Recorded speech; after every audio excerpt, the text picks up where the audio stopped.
Hello everyone, मेरा नाम अंकित है। इस चैनल में आपका फिर से स्वागत करते हैं और मैं आशा करता हूँ आप सब लोग अच्छे होंगे। जैसे हमने पिछले वीडियो में देखा, परमेश्वर ने कैसे मनुष्य की रचना करी, परमेश्वर ने कैसे संसार की रचना करी। और जब परमेश्वर रचना कर रहा था तब परमेश्वर के पुत्र उसके साथ मौजूद थे। परमेश्वर की महिमा कर रहे थे कि परमेश्वर कैसे रचना कर रहा है, क्यों कर रहे थे, क्योंकि परमेश्वर चाहता है कि हम उनके साथ मिलकर काम को कर सकें। मनुष्य भी परमेश्वर ने इसलिए बनाया ताकि हम इस संसार को, जैसा परमेश्वर है वैसे ही हम भी इस धरती पर परमेश्वर की महिमा कर सकें। हमने अय्यूब में परमेश्वर के पुत्रों के बारे में पढ़ा, हमने उत्पत्ति में मनुष्य की रचना के बारे में पढ़ा। पर आज जब हम देखते हैं संसार को तो हम पाते हैं कि संसार में पाप है, श्राप है, बहुत सारी गड़बड़ियां हैं। पर अभी तक जो हमने वचन पढ़ा है वहां पे कहीं पर भी पाप और श्राप के बारे में कोई बात नहीं हुई है। तो आज हम देखेंगे कि पाप और श्राप कैसे आए। उत्पत्ति 2:8 और 9। और यहोवा परमेश्वर ने पूर्व की ओर अदन में एक वाटिका लगाई और वहां आदम को, जिसे उसने रचा था, रख दिया। और यहोवा परमेश्वर ने भूमि से सब भांति के वृक्ष जो देखने में मनोहर और जिनके फल खाने में अच्छे हैं उगाए, और वाटिका के बीच में जीवन के वृक्ष को और भले या बुरे के ज्ञान के वृक्ष को भी लगाया। उत्पत्ति 2:15-17। तब यहोवा परमेश्वर ने आदम को लेकर अदन की वाटिका में रख दिया कि वे उसमें काम करे और उसकी रक्षा करे। और यहोवा परमेश्वर ने आदम को ये आज्ञा दी, तू वाटिका के सब वृक्षों का फल बिना खटके खा सकता है, पर भले या बुरे के ज्ञान का जो वृक्ष है उसका फल तू कभी ना खाना, क्योंकि जिस दिन तू उसका फल खाएगा उसी दिन अवश्य मर जाएगा। जैसे हमने अभी देखा कि परमेश्वर ने अदन की वाटिका को बनाया और वहां पर आदम और हवा को रखा। ये अदन की वाटिका कैसी वाटिका है? ये परमेश्वर की सिद्धता को दिखाती है, परमेश्वर के परफेक्शन को दिखाती है। यहाँ पर हम ऊंट कटारे नहीं पाते, यहाँ पर हम मौत नहीं पाते, यहाँ पे हम खून खराबा नहीं पाते, पर यहाँ पे हम अच्छी अच्छी चीजें पाते हैं। यहाँ पे हम पाते हैं कि जैसे जीवन को चलाने के लिए, फलने फूलने के लिए पानी और खाने की आवश्यकता है। ये जगह, यहाँ पर नदियां बह रही थी, यहाँ पर फल थे कई प्रकार के जिसको मनुष्य को खाने के लिए कहा। परंतु परमेश्वर ने आदम और हवा को एक चीज खाने के लिए मना किया था। जैसे हमने पढ़ा, एक ऐसा फल, उसके बारे में आज हम देखेंगे। ये जो बगीचा है, ये जो वाटिका है, ये खाली वाटिका नहीं, पर इसको यहेजकेल में हम पाते हैं कि ये एक पहाड़ भी है। उसके बारे में हम आगे देखेंगे। पर अगर मैं आपसे एक प्रश्न करूं कि आप में से बहुत लोग होंगे जो इस पाठ को पढ़ा होगा, और आपसे अगर मैं पूछूं कि पाप जगत में कैसे आया, आज हम देखते हैं तो हर जगह पाप है, हर जगह श्राप है, हर जगह मौत है, तो कई लोगों का उत्तर यह होगा कि आदम ने वो फल खाया। पर अगर मैं आपसे कहूं कि ये कहानी का एक छोटा सा भाग है, ये पूरा कहानी नहीं है, पूरी कहानी नहीं है, तो हो सकता है आप में से बहुत लोग अचंभित हो जाएंगे। तो आज हम देखेंगे कि कैसे एक बहुत बड़ा विरोध परमेश्वर के विरुद्ध यहां पर हुआ, खाली मनुष्य के द्वारा नहीं, पर कुछ और दूसरे लोगों के द्वारा भी। उत्पत्ति 3:1-6। यहोवा परमेश्वर ने जितने बनैले पशु बनाए थे उन सब में सर्प धूर्त था। उसने स्त्री से कहा, क्या सच है कि परमेश्वर ने कहा, तुम इस वाटिका के किसी वृक्ष का फल ना खाना? स्त्री ने सर्प से कहा, इस वाटिका के वृक्षों के फल हम खा सकते हैं, पर जो वृक्ष वाटिका के बीच में है उसके फल के विषय में परमेश्वर ने कहा है कि ना तो तुम उसको खाना और ना उसको छूना, नहीं तो मर जाओगे। तब सर्प ने स्त्री से कहा, तुम निश्चय ना मरोगे, वरन परमेश्वर आप जानता है कि जिस दिन तुम उसका फल खाओगे उसी दिन तुम्हारी आंखें खुल जाएंगी और तुम भले बुरे का ज्ञान पाकर परमेश्वर के तुल्य हो जाओगे। अतः जब स्त्री ने देखा कि उस वृक्ष का फल खाने के लिए अच्छा और देखने में मनभाव और बुद्धि देने के लिए चाहने योग्य भी है, तब उसने उसमें से तोड़ कर खाया और अपने पति को भी दिया और उसने भी खाया। आप में से बहुत लोग को इस कहानी के बारे में पता होगा, कैसे परमेश्वर ने आदम और हवा को कहा था कि भले और बुरे के पेड़ का फल नहीं खाना, और उन लोगों ने खाया और परमेश्वर ने उन्हें उस वाटिका से बाहर कर दिया। इस फल को खाने से क्यों परमेश्वर ने मना किया था? क्योंकि अगर आप नाम ही देखें तो ये जो फल है ये भले और बुरे का फल है। अभी तक इन्हें पता नहीं था कि क्या भला है और क्या बुरा, परंतु जैसे ही इन्होंने इस फल को खाया इन्हें पता चला बुराई क्या होती है, और जैसे इन्होंने फल खाया बुराई उनके अंदर आ गई। इस वाटिका में 3 जनों के बारे में हम पाते हैं। एक है हवा, एक है आदम, एक है सांप। एक चौथा जन भी वहां मौजूद है जो बातें कर रहा है। वो कौन है जो सांप के द्वारा बात? हम जानते हैं कि सांप बात नहीं करता, परंतु कौन है जो सांप के द्वारा बात कर रहा है? इसको जानने के लिए हम देखेंगे प्रकाशित वाक्य 20 उसका 2 वर्ष। उसने उस अजगर अर्थात पुराने सांप को जो इब्लीस और शैतान है पकड़ के 1000 वर्ष के लिए बांध दिया। यहाँ पर जैसे हमने पाया कि जो पुराना सांप, जो सांप के बारे में कहा गया है, यहाँ पर उसे शैतान कहा गया है। ये शैतान कौन है इसके बारे में अब हम आगे जानेंगे, पर यही वो शैतान है जिसने हवा को बहकाया, जिसने आदम और हवा को परमेश्वर की आज्ञा तोड़ने पर मजबूर किया। यहेजकेल 28:11-15।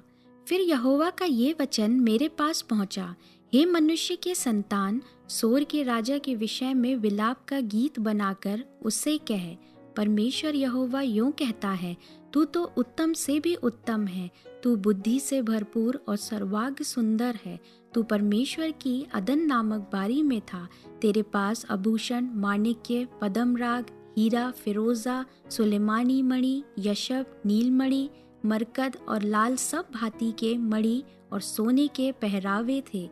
तेरे डफ और बांसुरियां तुझी में बनाई गई थी। जिस दिन तू सिरजा गया था उस दिन वे भी तैयार की गई थी। तू छाने वाला अभिषिक्त करूब था। मैंने तुझे ऐसा ठहराया कि तू परमेश्वर के पवित्र पर्वत पर रहता था। तू आग सरीखे चमकने वाले मड़ियों के बीच चलता फिरता था। जिस दिन से तू सिरजा गया और जिस दिन तक तुझ में कुटिलता ना पाई गई, उस समय तक तू अपनी सारी चाल चलन में निर्दोष रहा। यहाँ पर हम देख रहे हैं परमेश्वर कैसे भविष्यवक्ता यहेजकेल के द्वारा सोर के राजा से बात कर रहा है और उसकी तुलना एक जन से कर रहा है। ये जन अदन की वाटिका में मौजूद था। ये जन बहुत खूबसूरत था। इसका जो वस्त्र था वो मणियों सा वस्त्र था। ये अभिषिक्त करूब कहा गया है।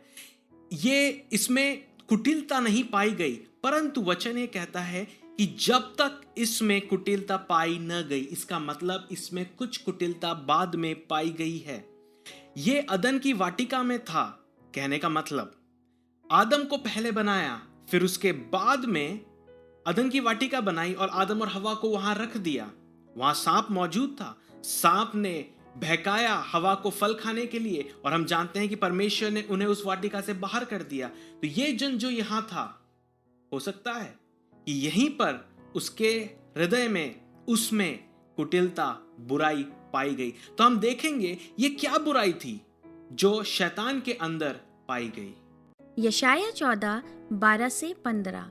हे भोर के चमकने वाले तारे, तू कैसे आकाश से गिर पड़ा है। तू जो जाति जाति को हरा देता था, तू अब कैसे काटकर भूमि पर गिराया गया है।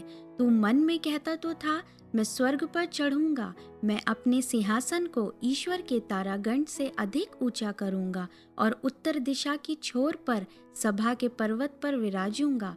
मैं मेघों से भी ऊंचे ऊंचे स्थानों के ऊपर चढ़ूंगा, मैं परम प्रधान के तुल्य हो जाऊंगा, परंतु तू अधोलोक में उस गड्ढे की तह तक उतारा जाएगा। यहाँ पर हम देखते हैं परमेश्वर भविष्यवक्ता यशाया के द्वारा बेबीलोन के राजा से बात कर रहा है और उसकी तुलना भोर के तारे से कर रहा है। भोर के तारे कौन होता है?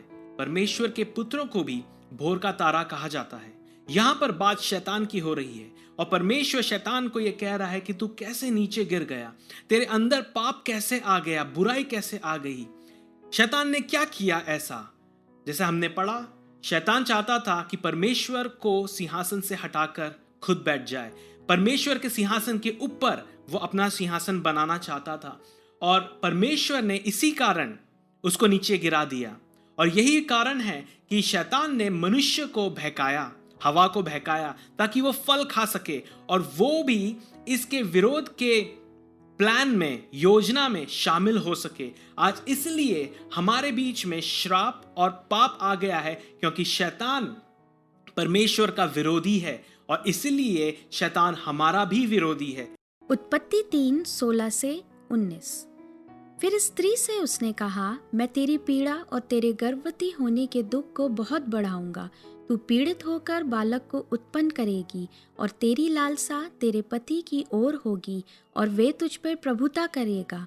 और आदम से उसने कहा, तूने जो अपनी पत्नी की बात सुनी और जिस वृक्ष के फल के विषय मैंने तुझे आज्ञा दी थी कि तू उसे ना खाना, उसी को तूने खाया है, इसलिए भूमि तेरे कारण श्रापित है।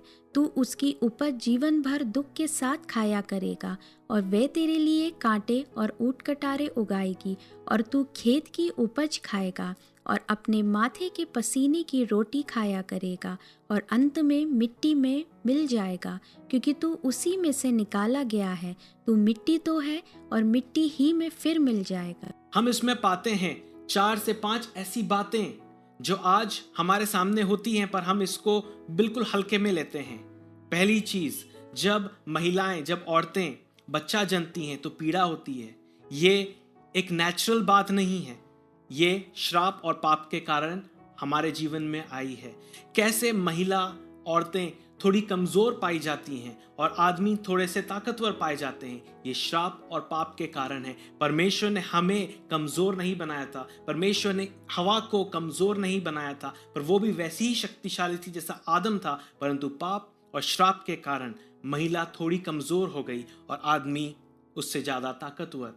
कैसे आज हम देखते हैं पेड़ पौधे कितने खूबसूरत होते हैं, फल कितने खूबसूरत होते हैं, पर उनमें कांटे लगे होते हैं, ऊंट कटारे होती हैं, पाप और श्राप के कारण। कैसे मनुष्य अपना पसीना बहाता है और कमाता है, पाप और श्राप के कारण। और अंतिम सबसे बड़ा पाप, परमेश्वर ने आदम और हवा को अनंत काल का जीवन दिया था, इसलिए परमेश्वर ने आदम और हवा को जीवन के वृक्ष के फल को खाने के लिए मना नहीं किया था, खाली बुरे और भले के फल को खाने के लिए मना किया था, क्योंकि वो अनंत जीवित लोग थे। परमेश्वर ने उन्हें अनंत जीवन के लिए बनाया था, परंतु बुरा फल खाने के कारण हमारे अंदर पाप आ गया, क्योंकि शैतान ने हमें बहकाया, बुराई हम में आ गई, पाप हम में आ गया और मौत हम में आ गई। आज हमारे लिए बहुत आसान सी बात है लोगों को देखना कि मर रहे हैं, पर परमेश्वर ने हमें इस काम के लिए नहीं रचा कि हम मर जाएं। तो ये जो पाप है, ये जो श्राप है, हमें इससे कौन छुटकारा दे सकता है? सिर्फ यीशु मसीह, क्योंकि वही है जो हमारे लिए आए और क्रूस पे बलिदान हुए। क्यों बलिदान हुए? ताकि वो हमारे पाप, हमारे श्राप को अपने ऊपर ले सके। सारे संसार के पाप, आदम से लेके उस आखिरी इंसान तक, सबके पाप उन्होंने अपने ऊपर ले लिया और क्रूस पर बलिदान हुए, ताकि उस पर हम भरोसा रखकर, उस पर हम विश्वास कर कर उस जीवन को पा सकें, सारे पाप, सारे श्रापों से हम अलग हो सकें और परमेश्वर की वो जो प्रथम योजना थी उसमें हम शामिल हो सकें। यूहन्ना 3:16-17। क्योंकि परमेश्वर ने जगत से ऐसा प्रेम रखा कि उसने अपना इकलौता पुत्र दे दिया, ताकि जो कोई उस पर विश्वास करे वे नष्ट ना हो परंतु अनंत जीवन पाए। परमेश्वर ने अपने पुत्र को जगत में इसलिए नहीं भेजा कि जगत पर दंड की आज्ञा दे, परंतु इसलिए कि जगत उसके द्वारा उद्धार पाए। मैं आशा करता हूं इस वीडियो से आपको आशीष मिली होगी। जो हमारा अगला वीडियो होगा उसमें हम देखेंगे दूसरे विरोध के बारे में। इस वीडियो को लाइक कीजिए, शेयर कीजिए, सब्सक्राइब कीजिए और कोई भी प्रश्न है तो उसे कमेंट्स पे लिखिए, हम कोशिश करेंगे उनका उत्तर देने का। ये वीडियो देखने के लिए बहुत बहुत धन्यवाद। परमेश्वर आपको आशीष दे।